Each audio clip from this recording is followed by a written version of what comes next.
우리 옆 사람하고 축복 인사 나눕시다. 주는 그리스도시요 살아계신 하나님의 아들이십니다. 오늘 말씀의 기준이 하나님의 기준과 우리의 선택이라는 말씀의 제목이 되겠습니다. 하나님은 우리에게 말씀으로 나타나십니다. 하나님은 영이시기 때문에 하나님은 우리의 눈으로 볼 수도 없습니다.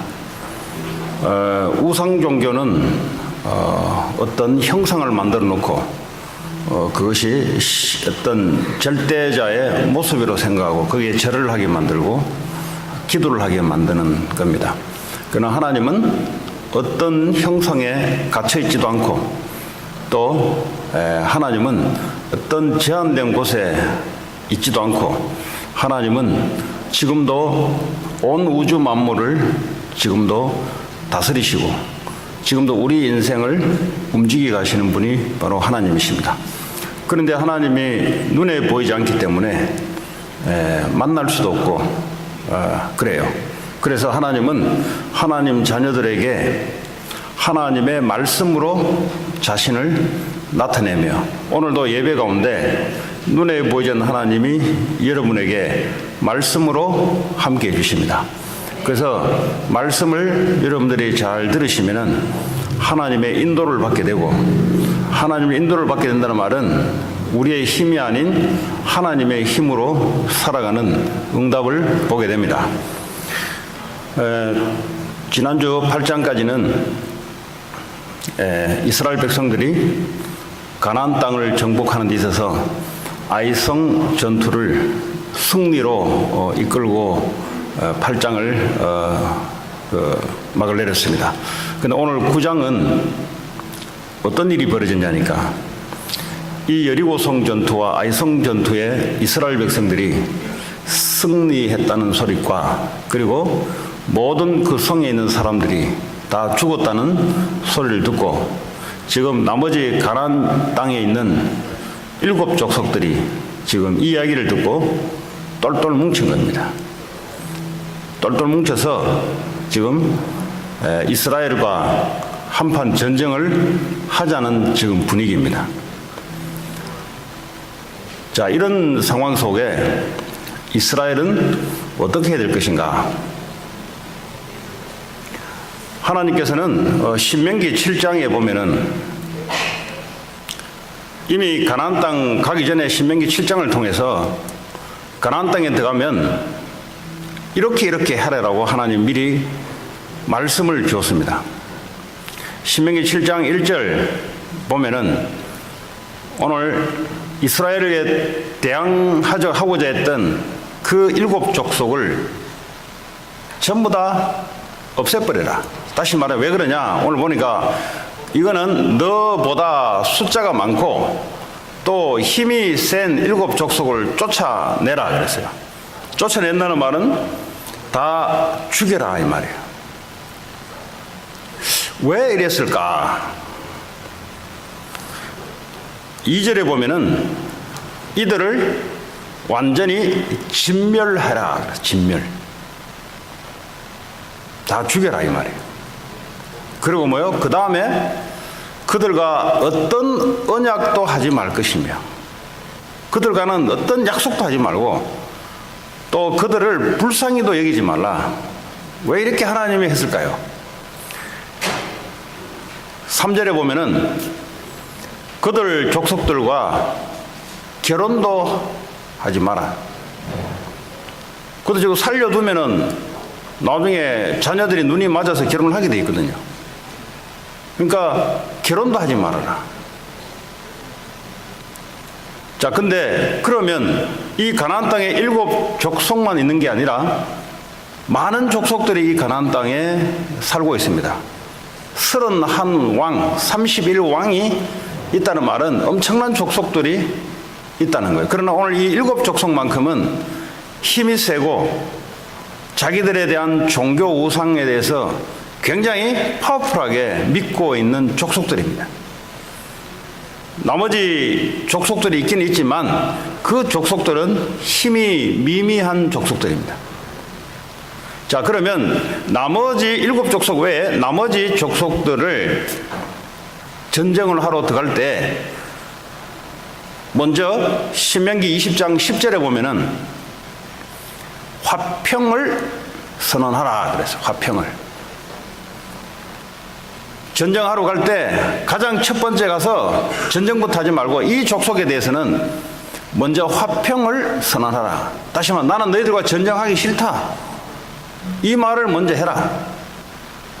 그러니까 하나님은 모든 사람을 죽이고 전쟁을 일으키는 하나님이 아니라 나중에 되면은 하나님의 이유가 나옵니다. 오늘 이 나머지 연약한 족속들에게는 가서 나는 너희들과 전쟁하러 온 게 아니라 너희들과 평화를 하러 왔다 라고 이야기하라 그럽니다.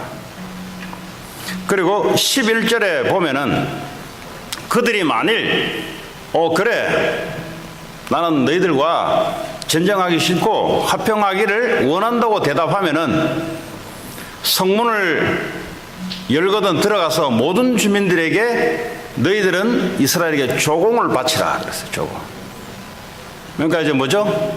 이스라엘 힘센 족속에게 너희들이 1년에 몇 차례씩 조공을 바치고 그리고 우리를 섬기게 해라. 너희들은 우리의 종이다 이 말이에요.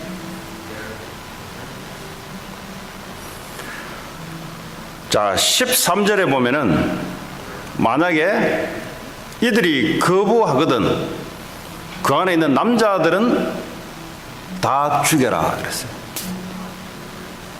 남자들은. 근데 아까 7 족속들은 살아있는 것들은 다 죽여라. 살아있는 것들은 여자든 남자든 다 죽여라. 그런데 여기는 만약 화평을 거부하거든 들어가서 남자들만 다 죽여라.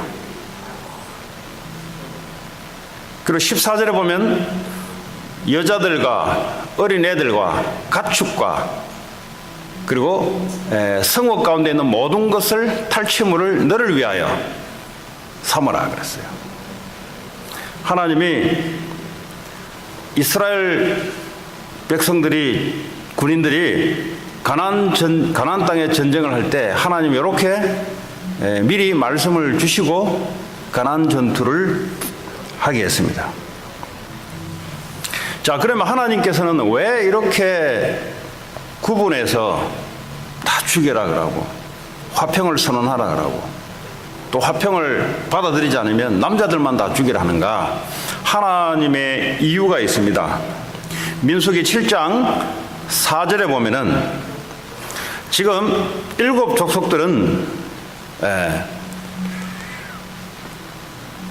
그 우상 숭배가 아주 강한 족속들이고요. 그리고 힘이 아주 센 족속들이고 숫자고도 아주 많은 족속들입니다. 다시 말하면 이스라엘을 능가할 만한 힘을 갖고 있는 족속들이고 문화적으로도 우상 숭배를 문화를 끌어갈 만한 그런 족속들이 바로 7 족속들입니다. 자, 이 족속들에게 우상 숭배를 하는 이 족속들은 하나님께 범죄하는 족속들이고요. 그리고 이 사람들에게 이스라엘 백성들이 영향을 받아서 우상 숭배를 하게 되면은 하나님의 진노가 이스라엘에 임하니까 미리 하나님이 막으시는 겁니다. 이건 누구를 위한 것이냐? 이스라엘 백성들을 위해서 그렇게 한 겁니다. 7 족속들은 워낙 강하기 때문에 이스라엘 백성들이 영향을 받기 쉬워요. 오늘 하나님이 구약에 나중에 이제 신약에도 나오겠지만 하나님을 섬겨야 되는데 하나님을 섬길 수 없는 이런 문화를 다 없애버리라 그랬어요. 이게 가나안 땅에 들어가서 전쟁하는 이유입니다. 하나님은 피를 흘리기를 좋아하는 분이 아니라 지금 아브라함의 후손들을 약 200만 넘는 사람들이 가나안 땅에 정착해서 예수님 올 때까지 하나님을 믿는 문화로 나아가야 되는데 근데 미리 그 정착하고 있는 이 가나안 땅에 있는 7 족속과 31 왕들은 하나님을 거부하며 하나님을 대적하며 사탄과 귀신을 숭배하는 이 나라입니다. 그래서 같이 섞여서는 살 수가 없어요. 오늘 그 이유입니다. 인간적으로는 아무 문제가 없어요. 뭐 사람이 우상 숭배하더라도 사람이 좋을 수도 있고, 우상 숭배하더라도 사람들이 뛰어나서 삶에 도움을 줄 수도 있고, 근데 하나님은 기준이 그게 아니에요. 철저하게 하나님을 믿는 이 분위기를 이스라엘 백성들에게 허용한 거예요. 자, 오늘 이런 하나님이 가나안 땅에 들어갈 때 이렇게 전쟁의 기준을 하나님이 줬습니다. 이스라엘 백성들을 위해서 준 거예요. 자, 근데 오늘 이 7 족속들이 지금 여리고성과 가나안 그 아이성 전투에 승리했다는 소리를 듣고 이 사람들이 항복을 하려고 했는가? 아니에요. 똘똘 뭉쳐가지고 이스라엘과의 전쟁을 지금 준비하고 있는 중입니다. 오늘 9장의 첫 번째가.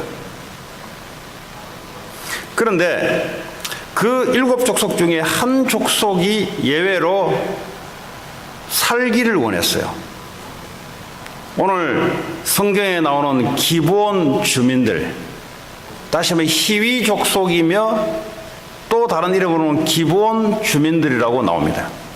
요 족속들이 자기들은 전쟁을 하면 죽을 거니까 이 사람들이 살기를 원했어요. 근데 하나님 말씀에는 이 7 족속은 다 죽이라 그랬거든요. 근데 이 사람들이 살기 위해서 했던 방법이 어떤 방법이었냐?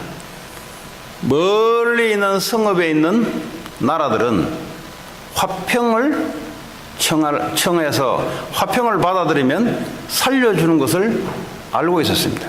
그런데 이 사람들이 이스라엘의 그 율법을 어쨌든 간에 연구를 한 거예요. 그렇잖아요. 자기 종교들만 알지 그 하나님의 종교에 대해서는 모르잖아요. 근데 몇 명의 스파이를 보내서 이스라엘의 율법을 어쨌든 간에 알아낸 겁니다. 오늘 말하자면 이제 첫 버전이에요. 첫 스파이를 보내서 이스라엘을 갖고 있는 전쟁의 기준들을 파악해서 보낸 거예요.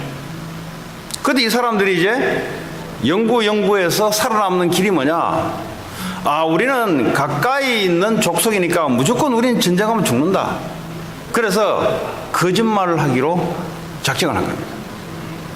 저 멀리 떨어져 있는 나라의 백성들로 지금 거짓말을 하려고 일단 옷도 다 떨어진 걸 입고 신발도 구멍 난 것, 그리고 떡과 포도주를 넣은 그 마대자루가 다 헤어져서, 이게 무슨 말입니까? 멀리서 걸어와서 우리가 멀리 살았다는 증거를 지금 이 사람들에게 보여주는 거예요, 지금.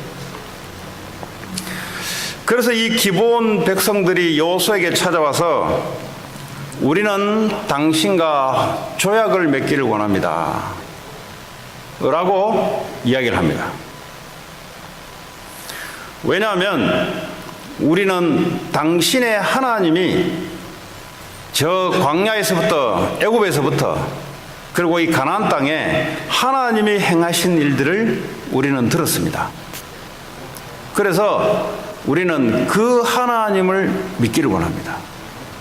그래서 우리와 전쟁을 하지 말고 화평의 조약을 맺어줬으면 감사하겠습니다.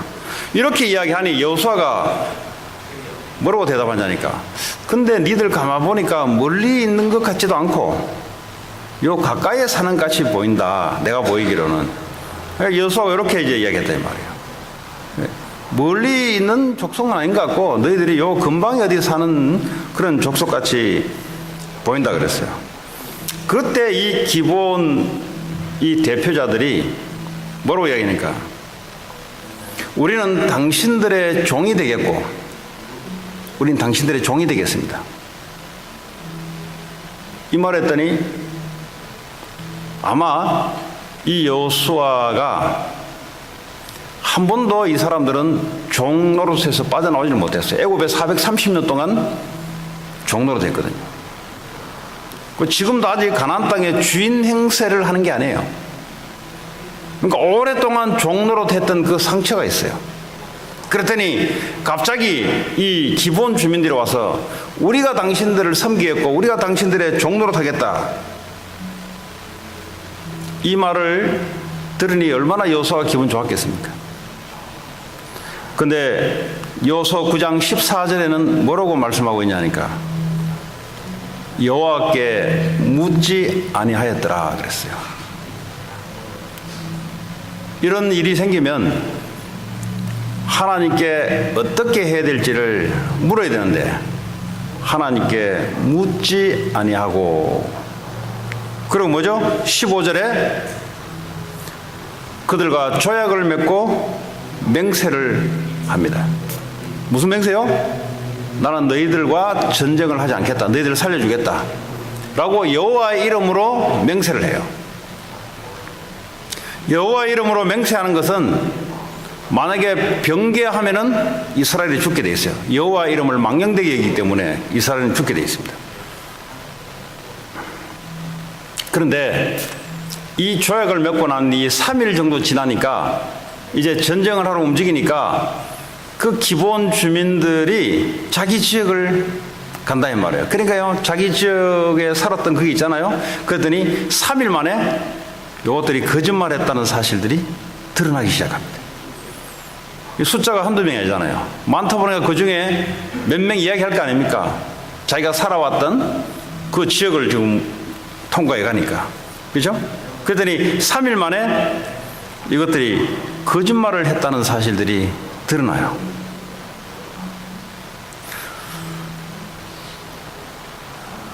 근데 하나님의 이름으로 맹세했기 때문에 절대 이 조약은 변경할 수가 없습니다. 하나님과 직접 체결한 건 아니지만 이스라엘 백성들과 오늘 기브온 주민들과의 조약을 체결했지만 거기에는 하나님의 이름으로 서명을 했기 때문에 절대 변경할 수 없는 겁니다.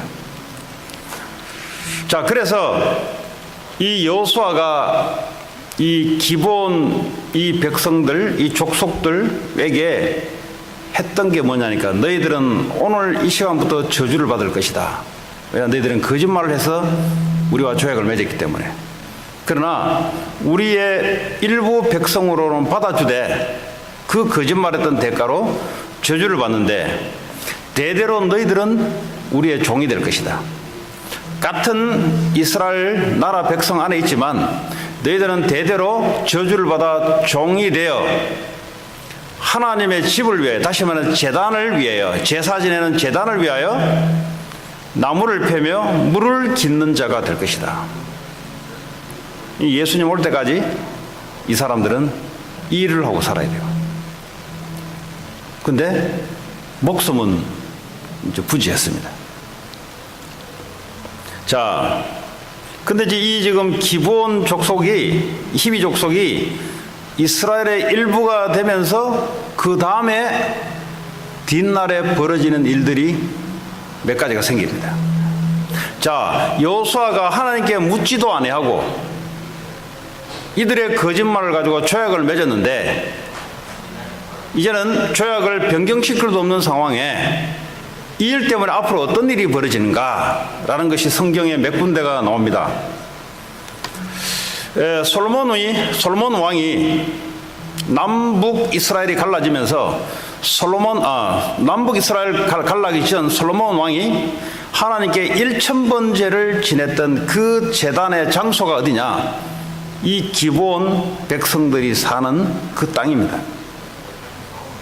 그러니까 이제 기브온 백성들이 사는 그 땅이 솔로몬이 1000번제를 드리는 제사 지내는 그 땅을 빌려서 제사를 드렸어요. 그래서 쓰임 받은 거죠, 사실은. 그리고 바벨론에서 포로가 되어서 다시 이스라엘로 귀환할 때 이 기브온 주민들이 예루살렘 성을 건축하는 일에 동원됩니다. 몇 족속들이 와서 움직였는데 그 중에 한 족속이 바로 히위 족속인 기브온 후손들입니다. 이 사람들이 와서 예루살렘 성을 쌓는데 증축을 하는데 동원이 돼요. 이렇게 기브온 주민들이 사용되었습니다. 또 한 슬픈 역사가 있어요. 이 사울 왕이, 이스라엘의 첫 번째 왕이, 사울 왕이 이스라엘과 유다 족속을 위해서 기브온 사람을 죽이는 일이 벌어졌습니다. 그러니까 너희들은 우리 족속이 아니야. 굉장히 이제 국수주의적인, 민족주의적인 이런 사울 왕의 태도가 기브온 주민을 보니까 자꾸 눈에 이렇게 이게 신경이 건들리거든요.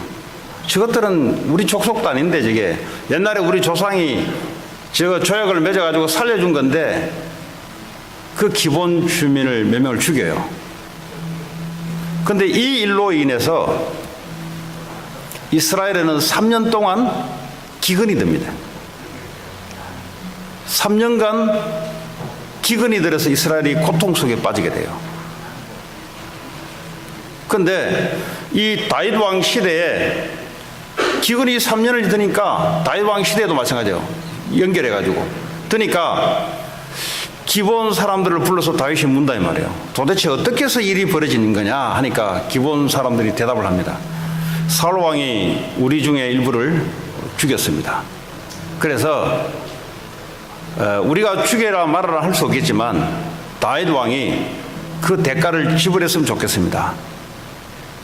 그래서 사울 왕의 일가족 7명이 목이 매달라 죽여지는 사건이 벌어지기도 합니다.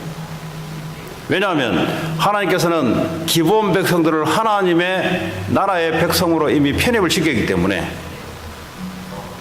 사울 왕이 기브온 백성을 죽였던 그 사건은 사울 왕의 족속 7명의 사람들이 길거리에 목이 매달라 죽여지는 이런 대가를 지불하고 난 뒤에 그때부터 비가 내리기 시작하는 이런 아픈 역사도 있습니다. 자, 오늘 이 성경 말씀을, 이거는 누가 소설로 지어낸 이야기가 아니고 전능하신 하나님이 수천 년 전에 하나님의 백성들, 이스라엘 백성들을 이끌어가면서 이스라엘 백성들 사이에 실제적으로 일어났던 일들이기도 하고, 오늘날도 하나님은 동일하게 우리에게 말씀으로 역사하시는데 이 하나님의 기준들을 우리가 어떻게 봐야 될 것인가. 그래서 하나님의 말씀을 우리가 따르고 쫓아야 되는데, 자, 그러면 오늘 기브온 족속들이 하나님의 백성으로 구원을 받게 되는데, 근데 성경에 보면은 정탐꾼들이 여리고를 정탐할 때 이 정탐꾼들을 도와줬던 기생라합이 있습니다. 이 기생라합도 그 일가족이 구원을 받게 되는 역사가 일어나요. 원래는 다 죽여야 돼요.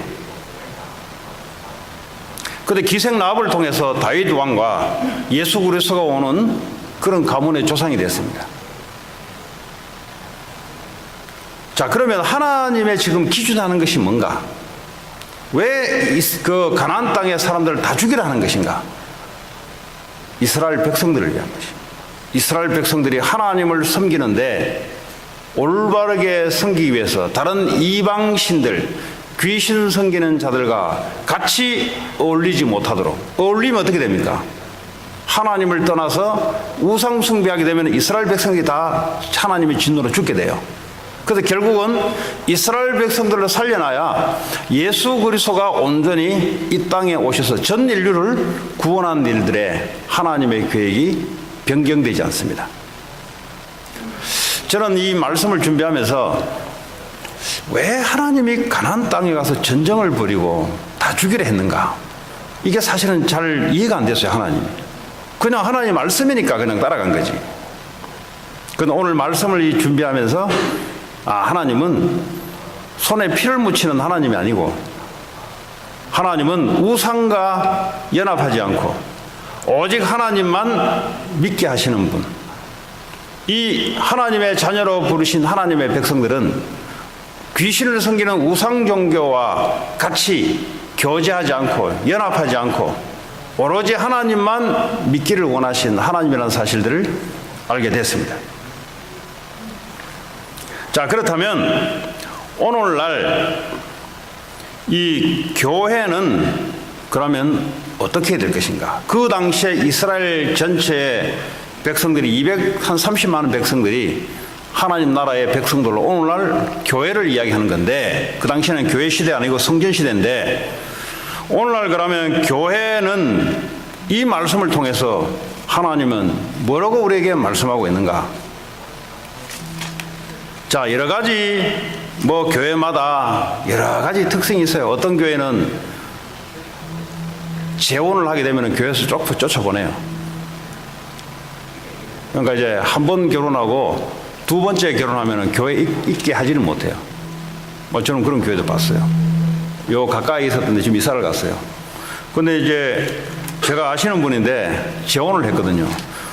왜 그 교회 안 나가요 하니까, 우리 교회는 재혼을 하게 되면은 교회에 있지를 못합니다. 이제 그런 이제 기준도 있고요. 여러 가지 이제 기준이 있습니다. 그래도 어떤 교회는 보면은 7을 해서 교회에서 더 이상 교회 못 나오도록 쫓아보내는 교회도 있어요. 다 이런 것들이 사실은 이제 성경에 있던 근거를 가지고 이제 교회가 하는 것인데, 저는 이걸 하면서 굉장히 고민을 많이 했습니다. 하나님이 뭘 원하실까? 하나님은 구약이나 신약이나 똑같은 하나님이신데, 근데 구약에는 안식일을 지키지 않으면 다 죽였잖아요. 근데 지금 여러분 주일 안 오면 죽습니까? 그러나 원리는 같다는 겁니다. 하나님의 원리는 같다는 겁니다. 교회 나오면 죽긴 않지만 영적으로 죽어요. 영적으로. 하나님 말씀을 받지 않으면 영적으로 죽게 되어 있습니다. 자, 그렇다면 하나님의 원리는 똑같은데, 교회는 오늘 마태복음 17장 25절에서 28절을 보면은 오늘 한 여인이 나와요. 한 여인이 나오는데,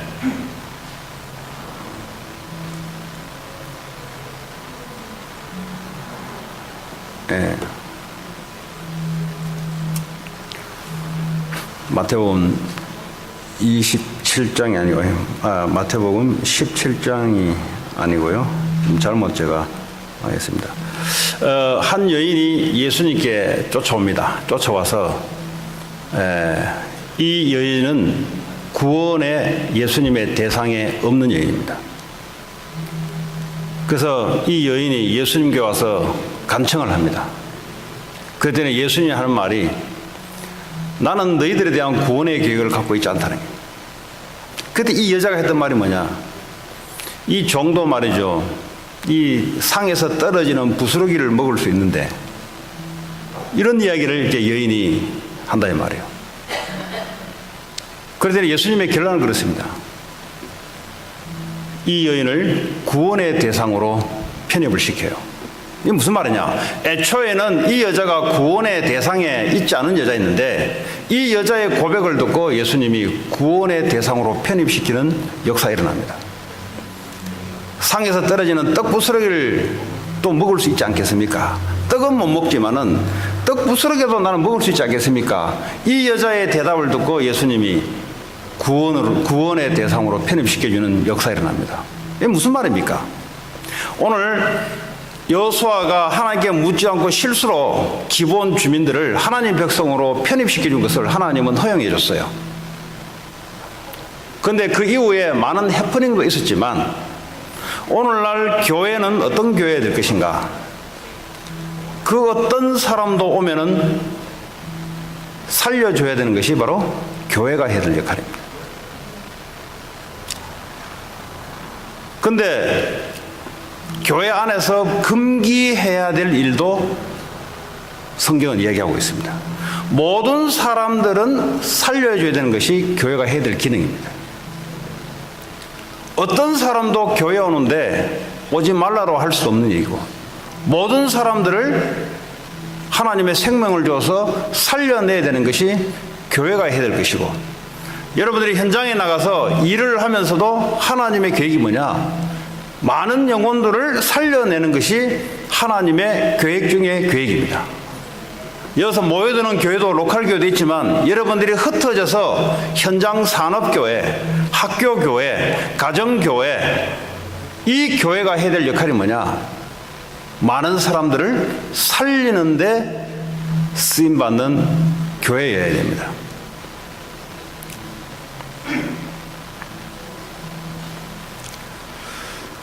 자, 근데 고린도 후서 5장 6절에 보면은 또 이런 내용도 있어요. 너희 교회 안에 보니까 아들이 아버지의 와이프와 음행을 한다는 소리를 들었다. 그러니까 도저히 일어나서 안 될 일입니다. 그건 아버지가 아마 세컨드 와이프 같아요. 근데 아들이 아버지와 그런 음행을 하는 짓이 바울에게 들린 겁니다. 그 바울이 이 서신서를 통해서 했던 게 뭐냐? 저는 육신으로는 사단에게 잡혀 있고 영으로는 마지막 날에 구원을 받을 것이다. 그러면서 고린도후서 5장 6절에 보면은 이런 자와는 교제하지 마라 라고 또 이야기하고 있어요. 무슨 말입니까? 영적으로 귀신에게 잡혀있는 자와 너희들이 교제를 하게 되면은 너희들이 신앙이 떨어진다 이 말이잖아요. 구약에도 하나님이 왜 가나안 땅에 전쟁을 하게 가면서 우상 숭배하는 자들을 7 족속을 다 죽이려 했는가? 너희들이 우상 숭배를 하지 못하도록, 너희들이 그들과 언약을 맺고 혼인을 하게 되면은 그 우상 숭배하는 문화가 너희들 가정 속에 들어와서 너희들이 하나님의 진노를 받게 될 것이니까, 그래서 하나님이 구약에 막았듯이 신약에도 이와 같은 자들이 교제하지 마라. 그러면서요, 그렇다면 이 세상은 음행하고 탐욕을 부리고 거짓말하고 이런 사람들이 많이 사는데, 그러면 그들 문화 속에, 세상 문화는 그런 것인데, 그럼 이걸 하지 마라 그러면 너희들이 세상 속에 살지 말라는 말이 똑같은데, 그러나 교회 안에서는 그런 사람들과 교제를 하지 말아라.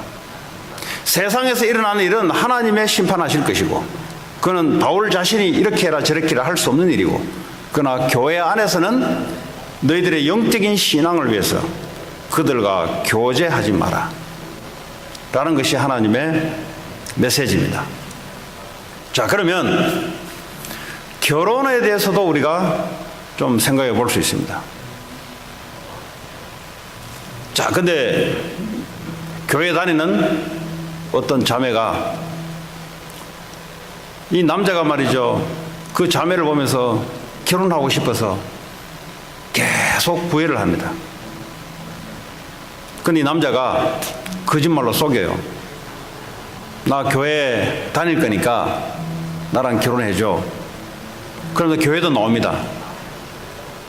지금 오늘 기본 주민과 똑같은 그런 해프닝이 벌어져요. 그래서 이제 교회 뭐 몇 달 다니다 보니까 됐구나 하면서 이제 결혼을 해요. 그리고 결혼하고 난 뒤에는 교회를 안 다녀요. 그럼 어떻게 될 것인가? 이혼을 해야 될 것인가? 어떻게 될 것인가? 하나님이 기본 주민을 쫓아내지 않았듯이 그냥 평생 고생하며 살아라. 여호수아가 하나님께 기도를 하고 하나님께 물어봤으면 어떤 대답이 나올지는 모르겠어요.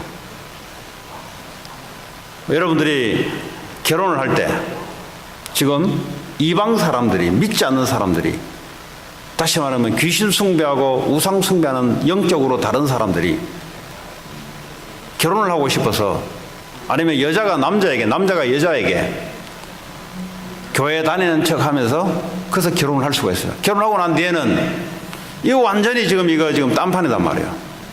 성경에는 고린도 후서 6장 14절에 보면은 믿지 않는 자와 멍에를 함께 매지 말라 그랬어요.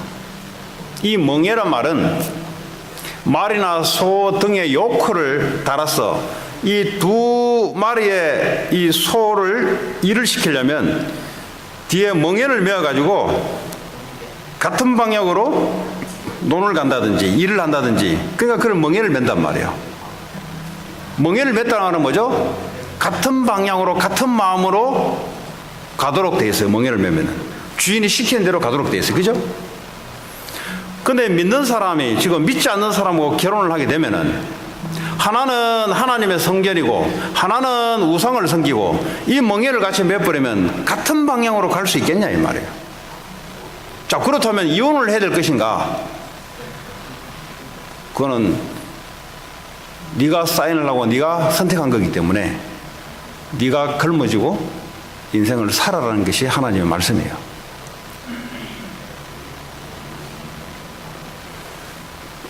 자, 그러면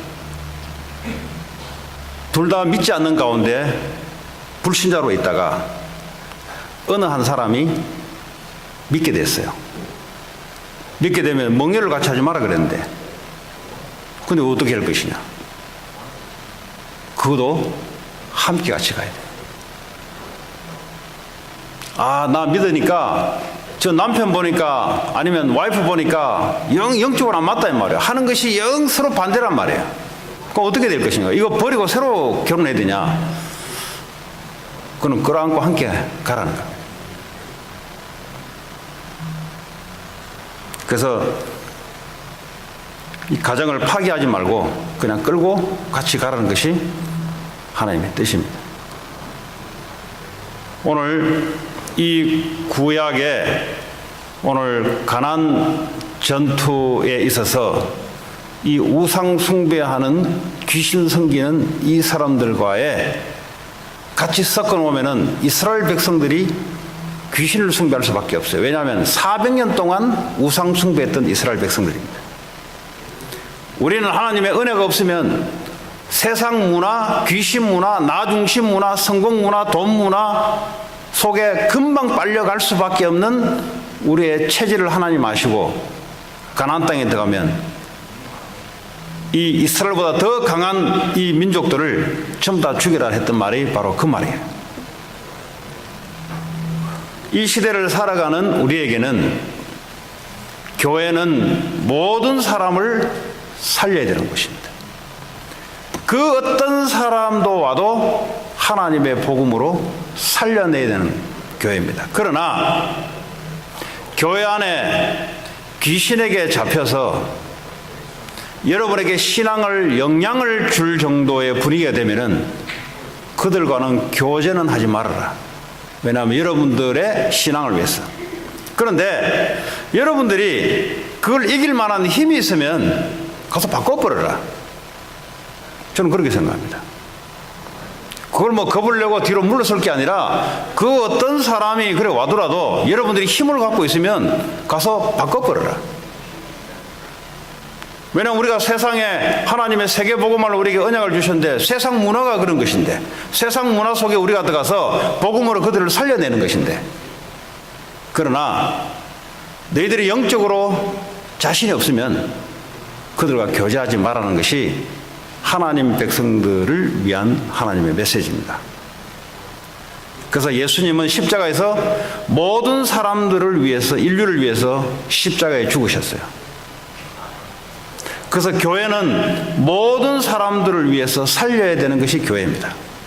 교회 안뿐만 아니라 여러분들이 교회 밖에 나가서도, 세상에 나가서도 세상 문화에 흡설려서 하나님을 떠나서 귀신 숭배하는 자를 하나님 원하지 않으시고 거기에 하나님의 능력으로 그들의 문화를 변화시켜서 그들을 살려내는 것이 하나님의 축복이 현장에 감춰져 있습니다. 그래서 가정은 하나님의 사명을 위해서 미션 홈으로 하나님이 있기를 원하는 겁니다. 가정은 호텔이나 가정은 그냥 우리가 쉬기 위한 레스트 홈이나 그런 것이 아니라 하나님이 주인이 돼서 이 가정을 통해서 하나님의 축복을 흘러나가기 위한 가정이어야 되는데, 그래서 결혼이란 것은 중요한 것입니다. 오늘 이 말씀을 통해서 하나님의 기준과 우리의 선택은 어떻게 할 것인가 라는 말씀을 나눴습니다. 이 말씀이 여러분 삶 속에 승리하는 말씀이 되길 바라고, 여러분들이 영적으로 분별하는, 그리고 하나님의 능력이 말씀을 통해서 항상 나타날 수밖에 없는 한 주가 되길 바랍니다. 오늘 주신 말씀 붙잡고 우리 합심으로 기도합니다.